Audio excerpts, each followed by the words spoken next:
Hello friends, welcome to Indian study पर आपका स्वागत है। दोस्तों, आज की इस वीडियो में मैं आप लोगों के लिए UP triple S C PET के लिए इंपॉर्टेंट टेस्ट लेकर के आया हूं। तो वीडियो को एंड तक जरूर देखिएगा, क्योंकि लास्ट में मैं आपसे क्वेश्चंस भी पूछूंगा और उसका आंसर आपको कमेंट बॉक्स में बताना होगा। साथ ही साथ इस वीडियो की पीडीएफ डिस्क्रिप्शन में टेलीग्राम चैनल का लिंक दिया हुआ है, वहां से आप प्राप्ति कर सकते हैं। पहला क्वेश्चन, अलाउद्दीन खिलजी का दक्षिण भारत पर पहली बार आक्रमण कब हुआ था? तो ये हुआ था सर 1296 में। तीसरा ऑप्शन यहाँ पर आपका बिल्कुल करेक्ट हो जाएगा। निम्नलिखित में से विदुषी में किसका उल्लेख ऋग्वेद में मिलता है? तो ये अपाला का मिलता है। दूसरा ऑप्शन करेक्ट। निम्नलिखित में से कौन, अगर आपको ये क्वेश्चन समझ में नहीं आया तो थोड़ा बता देता हूं कि ऋग्वेद में लोपा, मुद्रा, घोषा, सिक्ता, अपाला एवं विषवारा जैसी विदुषी स्त्रियों का उल्लेख मिलता है ना। जबकि सतपथ ब्राह्मण में गौरगी, गंधर्व, ये सभी जो है ये विधवा थी। ठीक है, इनका जो उल्लेख है किस में मिलता है सर? ऋग्वेद में मिलता है। ठीक है, बस। निम्नलिखित में से कौन मुगल साम्राज्य के पतन के द्वारा उत्तरदायी कारण नहीं था? तो सही आंसर हो जाएगा प्राकृतिक आपदाएं। चौथा ऑप्शन करेक्ट। भारत छोड़ो प्रस्ताव कहाँ पास हुआ था? तो ये सर बंबई में पास हुआ था। दूसरा ऑप्शन करेक्ट। घोड़े के अस्थि अवशेष प्राप्त हुए हैं, तो ये सूरकोद्रो से प्राप्त हुए हैं। चौथा ऑप्शन करेक्ट। लज्जा पुस्तक का लेखक कौन है? तो सही आंसर आपका क्या हो जाएगा? तस्लीमा नसरीन जो है वो लज्जा पुस्तक की लेखक हैं। दूसरा ऑप्शन करेक्ट। नौटंकी निम्नलिखित में से किस राज्य का लोकतंत्र है? तो ये उत्तर प्रदेश का है। दूसरा ऑप्शन करेक्ट। निम्नलिखित में से किसका मिलान सही नहीं है?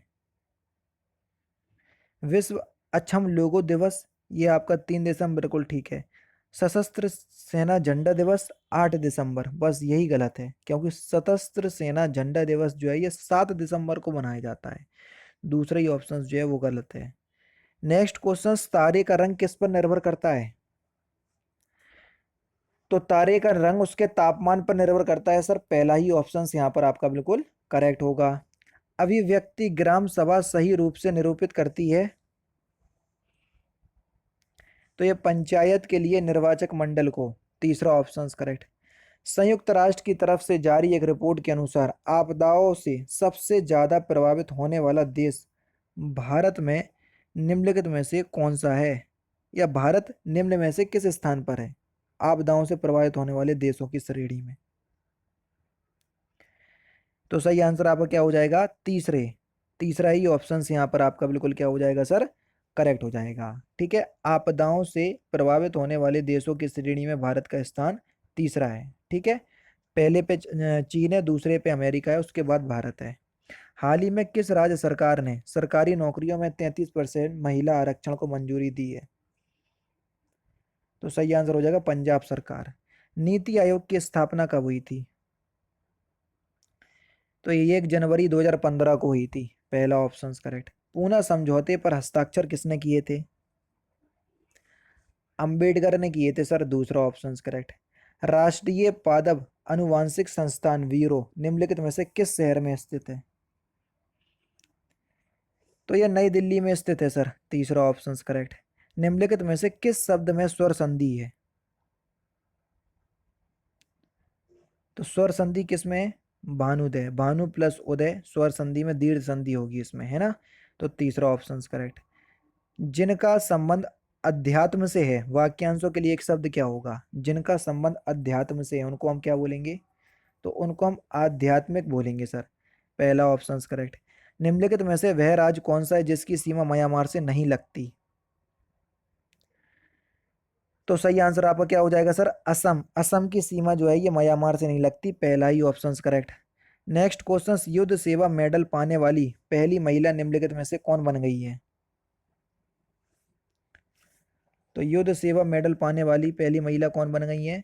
तो सही आंसर हो जाएगा आपका मिंटी अग्रवाल। दूसरा ऑप्शन करेक्ट। हृदय और उसकी बीमारियों के अध्ययन से संबंधित विज्ञान को क्या कहा जाता है? कार्डियोलॉजी कहा जाता है सर, पहला ही ऑप्शन करेक्ट। संयुक्त राष्ट्र महासभा का अध्यक्ष चुनने वाली एकमात्र भारतीय कौन थे? चुनने वाले या चुनने वाली कौन थे एकमात्र भारतीय?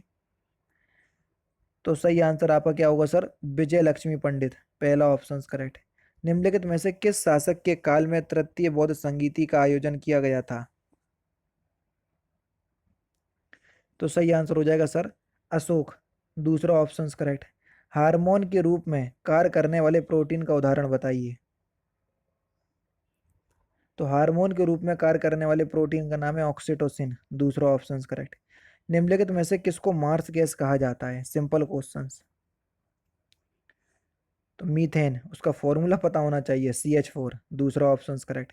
मंत्री परिषद की बैठक की अध्यक्षता कौन करता है? तो मंत्री परिषद की बैठक की अध्यक्षता प्रधानमंत्री करता है, पहला ऑप्शन करेक्ट। आबादी की वृद्धि दर का तात्पर्य क्या है? तो आबादी की वृद्धि दर का तात्पर्य जन्म और मृत्यु के बीच अंतर से है, चौथा ऑप्शन करेक्ट। वर्ष 2020 के भौतिकी के नोबेल पुरस्कार से निम्नलिखित में से किन वैज्ञानिकों को सम्मानित किया गया है? तो सही आंसर हो जाएगा रोजर पेनरोज, राइनहार्ड गेंजेल और आंद्रे गेज, चौथा ऑप्शन करेक्ट। ये आपका मैथ का क्वेश्चन से तो हटा दो। कृति और कृति शब्द का सही अर्थ क्या है? तो कृति माने होता है सर रचना और कृति माने होता है रचनाकार, पहला ही ऑप्शन यहाँ पर आपका बिल्कुल करेक्ट। उत्कर्ष का आपको विलोम शब्द बताना है कि उत्कर्ष का विलोम शब्द क्या होगा। तो उत्कर्ष का विलोम शब्द होगा अपकर्ष, तीसरा ऑप्शन करेक्ट। निम्नलिखित में से कौन सा शब्द पुल्लिंग है? संचालक शब्द जो है वो एक पुल्लिंग शब्द है, चौथा ऑप्शन करेक्ट। अफ्रीका के गांधी के नाम से कौन मशहूर था? तो किसको कहते थे अफ्रीका गांधी? नेल्सन मंडेला, दूसरा ऑप्शन करेक्ट। रविन्द्रनाथ टैगोर ने किसकी स्थापना की थी? तो रविन्द्रनाथ टैगोर ने विश्व भारती विश्वविद्यालय की स्थापना की थी। निम्नलिखित में से जैव सेल कौन सा है? कोयला एक जैव सेल का उदाहरण है, दूसरा ऑप्शन करेक्ट। पृथ्वी के ऊपर मौजूद वायुमंडलीय परतों की संख्या कितनी है? तो सही आंसर हो जाएगा सर 5, दूसरा ऑप्शन यहाँ पर आपका बिल्कुल क्या हो जाएगा सर? करेक्ट हो जाएगा। ठीक है, पृथ्वी के ऊपर मौजूद वायुमंडलियों की जो संख्या है वो है 5। पहला ध्रुव मंडल, फिर समताप मंडल, फिर मध्यम मंडल, फिर आयन मंडल, फिर महामंडल, है ना। भारतीय संविधान के न्यायिक पुनरीक्षण आधारित है भारतीय संविधान में विधि द्वारा स्थापित प्रक्रिया पर, तीसरा ऑप्शन करेक्ट। भारत का सबसे बड़ा जनजातीय समुदाय कौन सा है? तो सही आंसर हो जाएगा गोंड, दूसरा ऑप्शन करेक्ट। निम्नलिखित में से कौन सा कर अप्रत्यक्ष कर है? विक्री कर एक अप्रत्यक्ष कर है सर, ठीक है, चौथा ऑप्शन करेक्ट। फोर्ब्स की सबसे प्रभावी मुख्य विपणन अधिकारी यानी कि CMO की सूची में किसे प्रथम स्थान प्राप्त हुआ? तो सही आंसर आपका क्या हो जाएगा सर? रवि संतानम को, पहला ही ऑप्शन करेक्ट। अंतर्राष्ट्रीय श्रम संगठन का मुख्यालय कहाँ पर स्थित है? तो अंतर्राष्ट्रीय श्रम संगठन का मुख्यालय जिनेवा में स्थित है, चौथा ऑप्शन यहाँ पर आपका बिल्कुल करेक्ट हो जाएगा। निम्नलिखित में से कौन सा वक्तव्य यानी कि GST के बारे में सही नहीं है? तो GST ने भारत में प्रचलित सभी प्रत्यक्ष करों को समाप्त कर दिया है, दो ऑप्शन से यहाँ पर आपका बिल्कुल जो है GST के बारे में सही नहीं है, ठीक है। सार्क का मुख्यालय कहाँ पर स्थित है? तो सार्क का मुख्यालय कहाँ है आप सभी लोग जानते हैं, सिंपल है सर, काठमांडू में, तीसरा ऑप्शन करेक्ट। हाल ही में भारतीय निशानेबाज यशस्विनी सिंह ने 5वें अंतर्राष्ट्रीय ऑनलाइन निशानेबाजी में कौन सा पदक जीता? तो सही आंसर हो जाएगा सर स्वर्ण पदक, तीसरा ऑप्शन करेक्ट। हाल ही में किसने आर्टिफिशियल इंटेलिजेंस पर वैश्विक शिखर सम्मेलन रेज 2020 का उद्घाटन किया?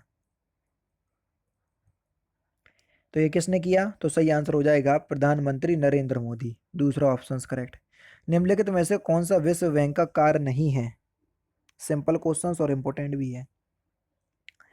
विनिमय दर स्थिरता सुनिश्चित करना ये विश्व बैंक का काम नहीं है, तीसरा ऑप्शन करेक्ट। निम्नलिखित में से किस क्षेत्र के लिए प्रतिवर्ष मूर्ति देवी पुरस्कार दिया जाता है? सर ये साहित्य के क्षेत्र में दिया जाता है, पहला ही option correct. East India Company ने किसे पहला गवर्नर जनरल बनाया? तो किसे बनाया था? तो सही आंसर हो जाएगा सर वॉरेन हेस्टिंग को, दूसरा ऑप्शन करेक्ट। भारतीय संविधान का आर्टिकल नंबर 14 भारतीय नागरिकों को गारंटी देता है किसकी?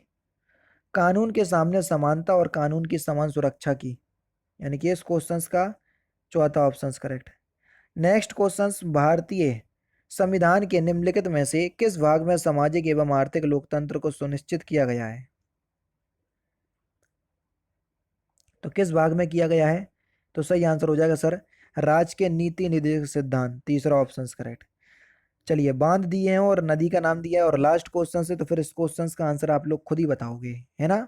क्या हीराकुंड बांध किस नदी पर है, पोंग बांध किस नदी पर है, और उसके बाद टेहरी बांध किस नदी पर है, और थीन बांध किस नदी पर है? चारों ऑप्शंस आपके सामने, इस क्वेश्चंस का आंसर आप अपने आप ही बताइएगा कमेंट बॉक्स में, ठीक है? एक में 4 क्वेश्चंस आ गए, अब देखते हैं किसको याद है, ठीक है? तो दोस्तों ये थे आपके लगभग 60 से 65 जीके के इंपॉर्टेंट क्वेश्चंस जो कि आपके आने वाले exam UP triple S C PET के लिए इंपॉर्टेंट हैं। वीडियो अगर आपको अच्छी लगी हो तो प्लीज़ दोस्तों वीडियो को लाइक और शेयर जरूर कर दीजिएगा। तो दोस्तों फिलहाल की वीडियो में सिर्फ इतना ही। अगर आपको वीडियो पसंद आए तो प्लीज़ दोस्तों वीडियो को लाइक कीजिए, शेयर कीजिए और साथ ही साथ हमारे चैनल को सब्सक्राइब करना ना भूलें, क्योंकि मैं रोजाना इसी तरह के वीडियोज़ आप लोगों के लिए लाता रहता हूँ। नमस्कार दोस्तों, जय हिंद, जय भारत।